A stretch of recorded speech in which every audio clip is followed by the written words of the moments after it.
आज काय बनवते मैत्रिणी मी तर पनीर मसाला.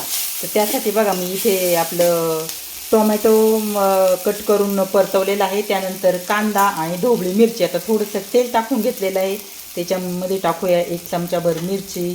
त्यानंतर 1 चमचा टाकलेला आहे मसाला आणि थोडीशी जिरी. तर चला आता हे सगळं मिश्रण मैत्रिणी परतून घेते आणि मस्तपैकी आज बनणार आहे आपला पनीर मसाला. तर पनीर देखील इकडे चांगले मस्तपैकी साजूक तुपामध्ये तव्यावरती तळून घेतलेले आहे. आता सगळं मिश्रण एकत्र करून घेऊया. थोडंसं आता टाकणार आहे तर मीठ.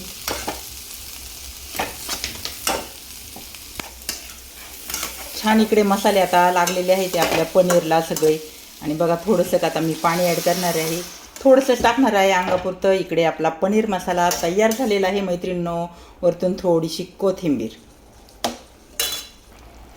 एकदम झटपट अशी आपली पनीर मसाला रेसिपी बनलेली आहे मैत्रिणींनो. बाय.